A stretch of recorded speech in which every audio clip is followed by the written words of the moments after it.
Hello. Yeah. This is really exciting. I wanted to ask you about two things that you kind of have been speaking about: allowing and getting the music to match the words. Because we'll just be really brief. You can tell what you're emanating by the way you feel. Let's just start here for a moment. Do you mind if we just lay a little basis? So your inner being is a strong component of who you are, and your inner being has a point of attraction from no resistance. In other words, your inner being has no resistance. So imagine how powerful that attraction is when there's no resistance mixed in to slow it down. So your inner being is attracting really powerfully on your behalf the things that you've been asking for. So the way you feel in any moment in time is about the way law of attraction is responding to your inner being, and the way law of attraction is responding to you.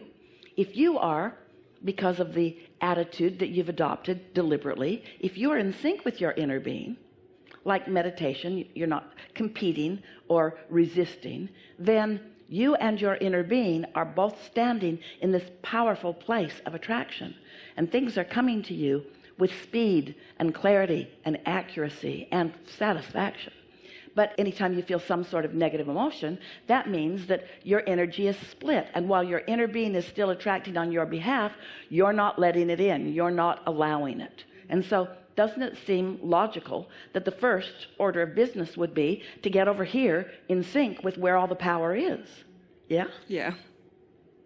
And anything else seems sort of illogical. Yeah. So on that, how do I reduce the resistance and allow the, go more downstream with that? By finding ways to be resistance free. And that means first knowing what the feeling of resistance feels like negative emotion, knowing what the feeling of alignment feels like love or satisfaction, and then doing your best to guide your thoughts into good feeling places. But the most significant success about that will come if you get out ahead of it. That's why we're encouraging segment intending, thinking about what you want in a segment, how you want to feel in a segment, and isolating what that feeling feels like before you get the email that says the printer truck hit the tree. If you're already in a worrisome place and you hear that, then you've got no sea legs, you've got no shock absorbers, and you're going to have a strong negative reaction to it that could take all day and maybe longer to get over. Because the worse it gets, the worse it gets, the worse it gets, the worse it gets, the worse it gets. Because the law of attraction is relentless, isn't it? Yes. Yes? Yeah. So ask your question again. So what I sort of mean is, sometimes when I'm not trying to allow things is when it all is allowed, if that makes sense. So what you're saying is sometimes, pretty often in fact, when you're focusing on something you want to allow, you must be focusing upon the need to allow it or the absence of the thing that you want to allow. So well-meaning as you are introducing the absence of it into the equation. So you are therefore sticking the stick in the wheels and therefore slowing it down. So just don't do that. Okay. But it's easier said than done. Exactly. You just have to notice when you're doing it and acknowledge it, be clear about it. And don't be mean to yourself when you have negative emotion. Negative emotion doesn't mean you're wrong or you're incorrect or you're bad. Negative emotion means you have a residual of a thought that is resistant in nature that your inner being doesn't share. That's all it means. And so you could stop for a moment and think about why your inner being doesn't share it.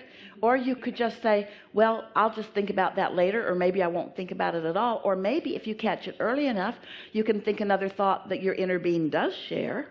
Do you understand that in every moment that you exist in your physical body, that this source energy part of you is aware of you and what you're thinking? The subject of your thought is the subject of your inner being's thought.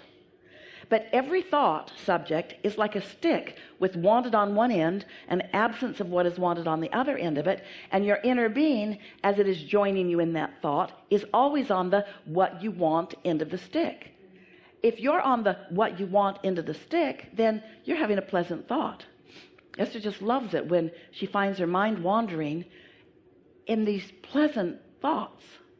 They're not monumental thoughts. They're not anything to write home about. They're not things that maybe anybody else would be interested in. Just really pleasant thoughts. And she realizes, oh, I'm really in sync with my inner being as I think about that. In other words, she and her inner being had a mutual consideration for that centipede. A mutual consideration. Esther didn't feel one bit afraid of the centipede. She just saw it and liked it and acknowledged its beauty and its speed. And she liked playing with it. She liked co-creating with it. She put her little stick down there in the band, and it crawled right in. She said, oh, you must not see very well. You came right where I wanted you to go. Well, the centipede really didn't want to be inside either. There was not one thing to eat in that whole house for the centipede or Esther. There's nothing there. And so she just put it outside. It was such a lovely moment in time, you see, because she saw the centipede through the eyes of Source.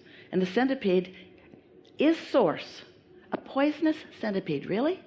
A poisonous centipede? Seems more like the devil. Pure positive energy. Little poisonous centipede. Big, long, poisonous centipede. Fast-moving poisonous centipede. You just got to decide through what eyes you want to look. And as you play with that a little bit, you begin to discover that instead of fear, you have confidence. And instead of confusion, you have clarity. And instead of yearning, you have knowing. And instead of hate, you have love. That's really what your quest is about everything anyway, isn't it? Is it boring? Is it boring to be tuned in? There's not much drama in connection. The drama is what put everything you want over there. You had lots of step one moments, and we'll have more. That's a good thing. The step one moments are a wonderful thing. But in answer to your question, what was it again? Just allowing. How to allow? To remove the resistance and be... Can't remove resistance. Can't remove it. Can't get rid of that thing you're giving your attention to. You just got to choose the other end of the stick. And you have the capacity to do that, don't you? We know. We're talking about this a lot. Here is a poisonous centipede. Giant, poisonous Texas centipede. Also, a really beautiful thing. Really beautiful color. Incredibly well engineered. And fun to see something that you've never seen before. Fun to get to play with it from a distance. Esther didn't pick it up. She didn't say, crawl onto my hand. She's not that evolved. She just put her safe little stick down there. Kept herself in alignment. In other words, that might have thrown her out of alignment. If she had waken up and there it was across her face like a mustache. Yeah. That was just the perfect engagement for Esther with that centipede, wasn't it? It played with her and she played with it in a way that didn't upset anybody's apple cart. It didn't have to die. She told the gardener, look what I found. And he said, whoa, you should kill that. And Esther said, run, centipede, run, run, run. Run. Disappeared right into the rocks. Esther said, leave him alone. Let him be. Enough? We really get there? It's all in the way you decide to look at it. Do you know that anything that you perceive, it's not what you see, it's the vibrational stance from which you see it. And so what we're asking of you is don't ask the world to change so that you can just blunder around and bumble on it and like what you see. Tune yourself so that you see what you want to see. Most of the world needs the world to change. And so from their place of disconnection, they're making all kinds of rules and requirements that they can't enforce. What comes out of it is a sense of insecurity because it's too much to control. Where when you realize the only thing that you would be prudent to control is your own point of attraction. And your own point of attraction is easy to understand because your emotions give you the indication of how you're doing. It's too simple, isn't it? Yes. Enough? Yes. Yeah. Thank you. Yeah. Right here.